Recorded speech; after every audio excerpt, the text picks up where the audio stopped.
Bueno, el último accidente aéreo ha sido sorprendente con el avión boca arriba. 14 accidentes. Aquí vemos el momento de que no lo habíamos visto del aterrizaje, exactamente qué es lo que pasa. Un ala toca y se vira por completo. Después hay otras imágenes donde ese humo, como el ala se desprendió, no, el fuego, me da la impresión, de ahora vamos a hablar con un experto, que no se extendió a lo largo de la nave. Aquí vemos lo que está, sonido, a ver lo que está pasando.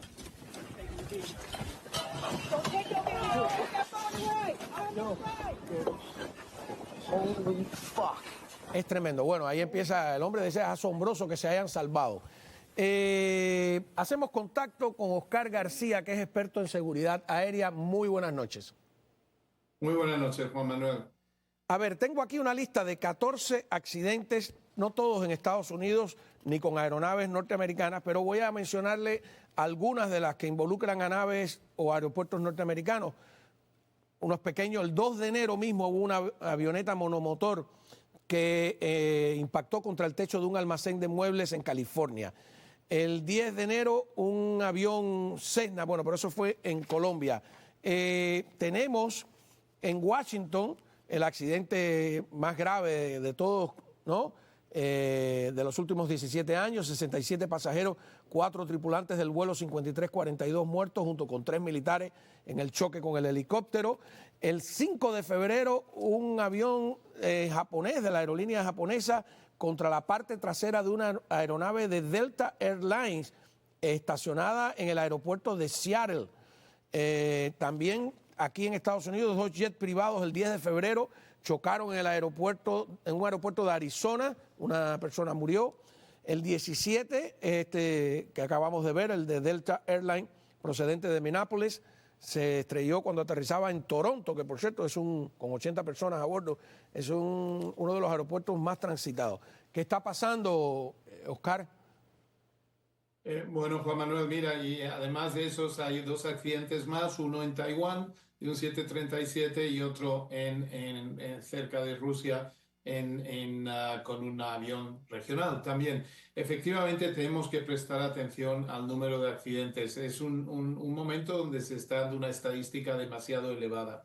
Ahora, concentrémonos en los accidentes de aviones de transporte público y los 2 últimos en Estados Unidos, en Washington y ahora en Canadá, en Toronto. Estos 2 accidentes son alarmantes en el sentido de que el error humano empieza a ser para los expertos el factor más importante. Y eso es muy importante que lo tengamos en cuenta y empecemos a analizar por qué el factor humano, el error humano, está llevando a estos accidentes. ¿Qué pasó en que tenemos la imagen? O sea, ¿qué es la pista que está muy... hay mucho hielo? ¿Qué cree usted como experto? Mira, ya en primer lugar, que no haya víctimas ha sido un gran milagro y me alegro mucho acerca de ello. Pero en segundo lugar, el accidente en el aeropuerto nos da muchas pistas de lo que ha ocurrido. Los vídeos que acabamos de ver y los datos ya son muy conclusivos, donde se ve que posiblemente el viento y la nieve causan una ráfaga de viento en el momento en que el avión está cerca de tocar tierra, puede descomponer la altura y la velocidad del avión con la que toca tierra. Y en este caso en Toronto ya vamos viendo que parece que el avión, hay una ráfaga de viento que causa que este avión aterrice tan duro. Ahora, cuando estamos en un avión y ya empieza a aterrizar, nos sentimos con alivio, bueno, ya se acabó esto, pero algunos dicen que el momento del aterrizaje y del despegue son los más peligrosos, ¿verdad? Así es, y sobre todo el momento del aterrizaje. En este caso, los aviones están diseñados para aterrizar duramente y no descomponerse. Este aterrizaje fue tan duro que el tren de aterrizaje del ala derecha se destruyó completamente, penetró el ala y separó el ala del avión, lo cual hace que el otro ala del avión que está en él crea sustentación y el avión se da la vuelta. Lo único bueno del desprendimiento del ala, si puede haber algo bueno, es que el combustible se derramó tan rápidamente que el resto del avión no se encendió. Y eso fue lo que salvó a todos los pasajeros. Si el ala no se hubiera desprendido, el avión se incendiaba. Muy posiblemente se incendiaba y se incendiaba con gran violencia, puesto que el combustible con el que aterriza el avión es importante, una cantidad importante. En ese sentido, la destrucción de las alas facilitó que el combustible, como se ve en el vídeo, la bola de fuego, se quedara detrás del resto del avión donde estaban los pasajeros, que impecablemente, como vemos, quedó intacto, puesto que está diseñado para quedar intacto. La parte más dura del avión es el fuselaje donde están los pasajeros. Y en ese sentido, el avión, el CRJ-900, ha demostrado ser un avión muy, muy bien construido. Ahora, esa pista parecía una pista de patinaje. No sé si es el ángulo de la cámara que estamos viendo, pero prácticamente parece que aterrizó en el hielo, ¿no? ¿Eso no resbala? Sí, parece en los vídeos, pero en la realidad el aeropuerto de Toronto tiene un muy buen equipo y cada varios minutos hay automóviles que limpian la pista. Entonces no es tanto el factor de que hubiera nieve en la pista. El factor importante de este accidente es El el golpe. impacto contra el suelo. Entonces usted lo que dice es que fue más duro de la cuenta y eso destruye las gomas derechas del tren de aterrizaje. ¿Es lo que le entendí?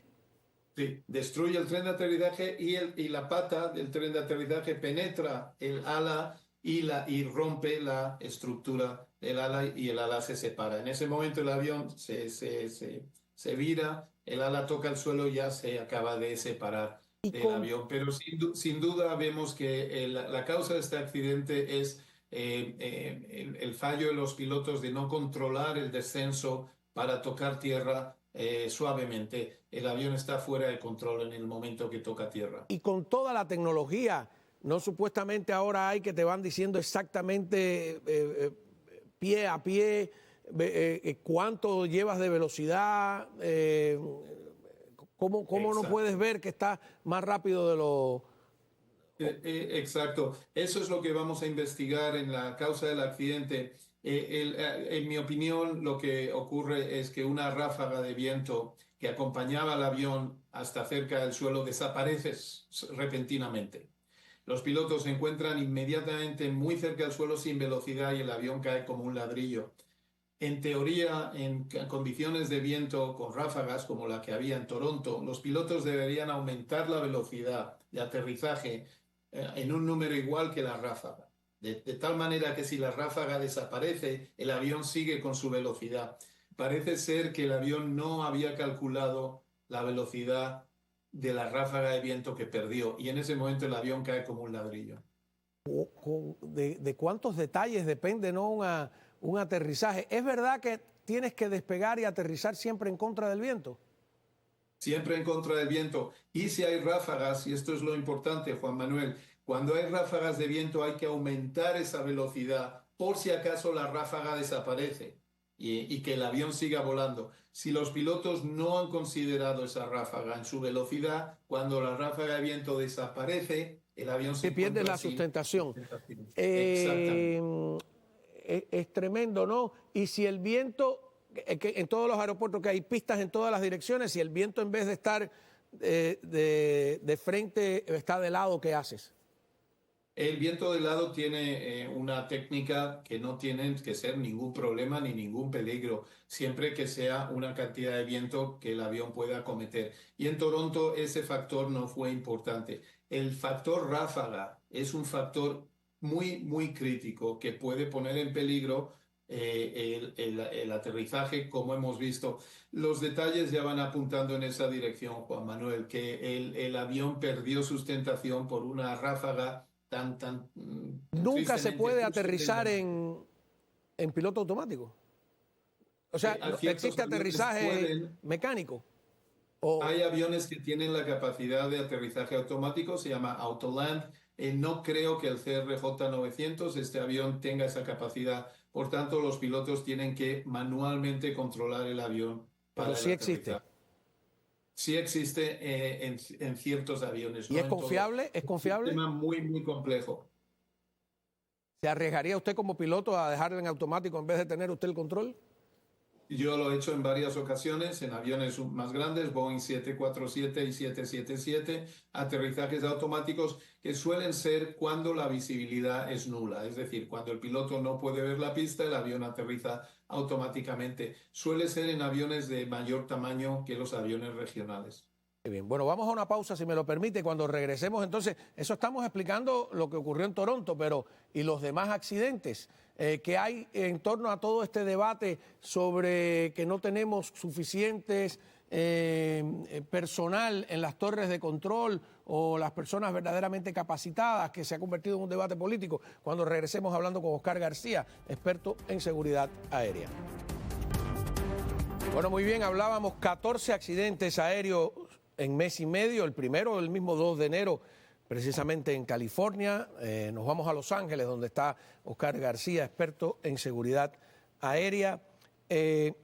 Oscar, el accidente de Washington, de este helicóptero militar con un avión con 67 pasajeros, sigue siendo un misterio, ¿no? ¿O no? Sí, sí lo es, Juan Manuel, pero de nuevo tenemos ya mucha información.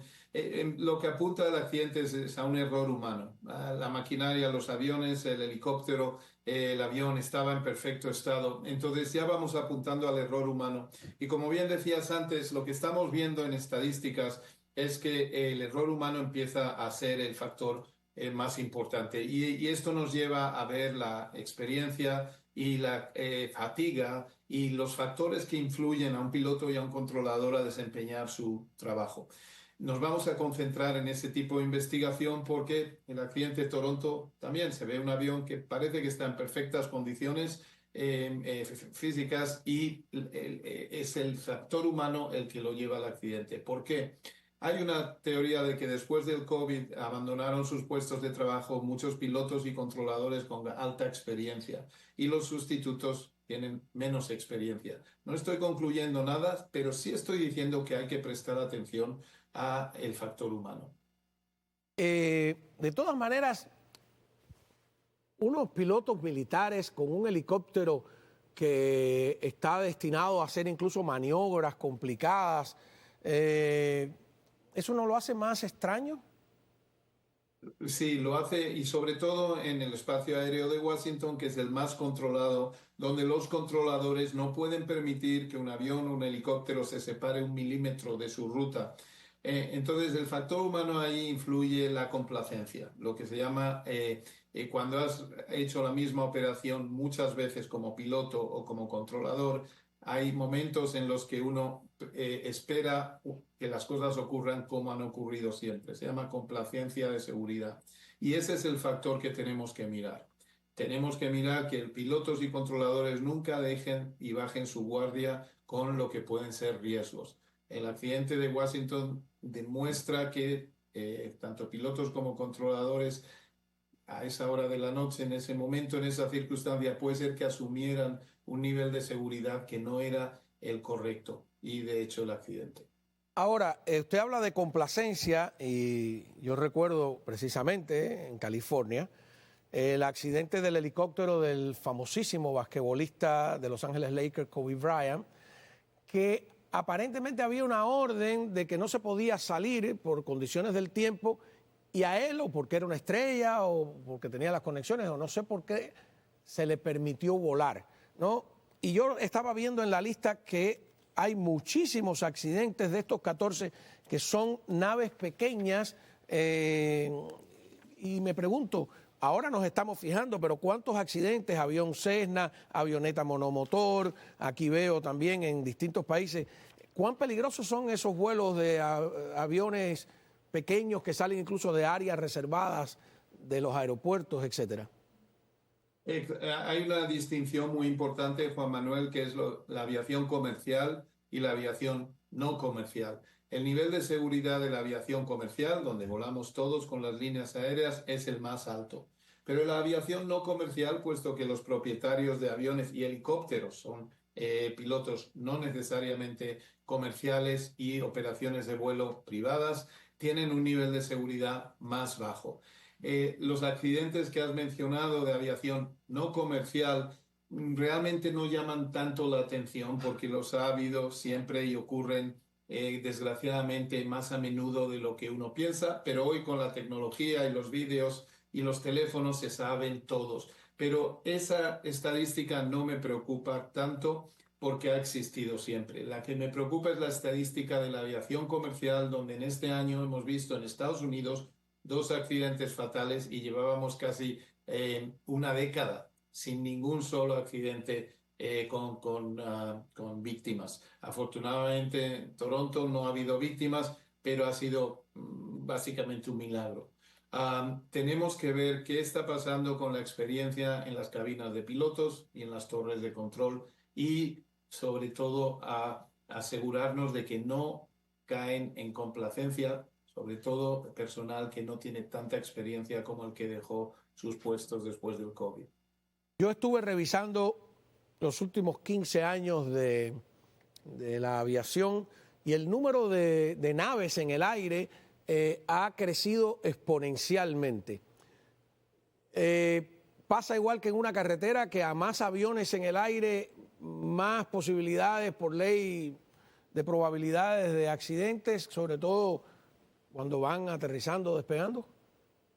Esa estadística existe. El año pasado volaron casi 5.000 millones de personas alrededor del mundo y este año se presenta un 10% de crecimiento. Para el año 2040 serán 10.000 millones de personas las que vuelan. Entonces, estadísticamente no se puede conseguir cero de accidentes. Entonces, sí que estadísticamente van a ocurrir más accidentes. Esperemos que los mínimos, pero sería imposible pensar que no van a ocurrir. Con el gran crecimiento de la aviación, está creciendo al doble del resto de las industrias, sobre todo, de nuevo, después del COVID, y la falta de pilotos y la falta de controladores está haciendo que los que están en servicio puedan estar más fatigados de lo normal.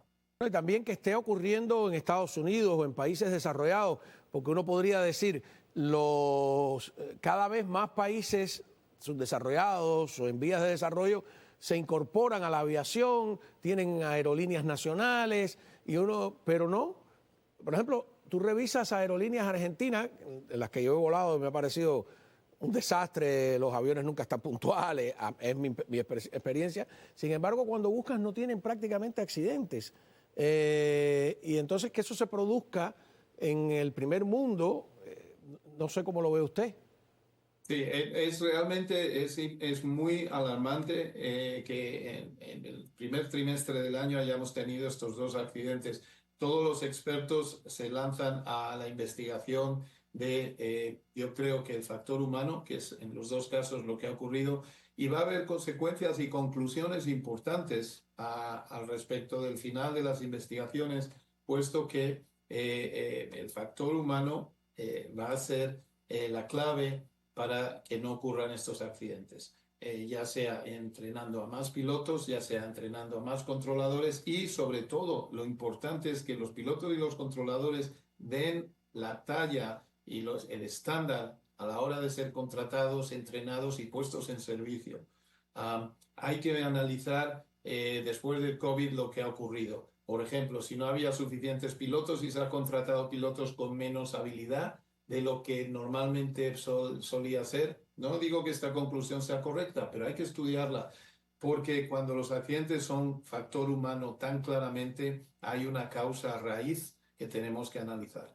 Bueno, en Miami, relativamente, no recuerdo un accidente importante desde Value Jet, y eso tendría que buscar, pero creo que fue 92, 91, 92, 93, hace ya bastante tiempo. Fue un accidente terrible en los Everglades. Sí.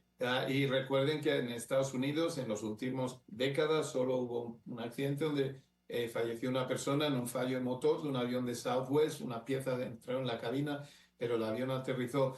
Entonces, estadísticamente, a veces la estadística es perversa. Tienes una década sin accidentes y luego tienes un triplete de accidentes como estamos viendo ahora. Hay que esperar un poco más, ver hacia dónde va los siguientes eventos, ojalá ninguno, pero lo que sí apunto, me gustaría compartir, Juan Manuel, y con tu audiencia, es que en los 2 casos, en Washington y en Canadá, en Toronto, el factor humano de la gestión del piloto y la gestión del controlador son ya las causas que se van despuntando como el problema. Por tanto, tenemos que mirar no tanto a la tecnología, al avión, a la aeronave, a la pantalla del controlador, hay que mirar a la persona que está operando ambos, el avión y la torre de control.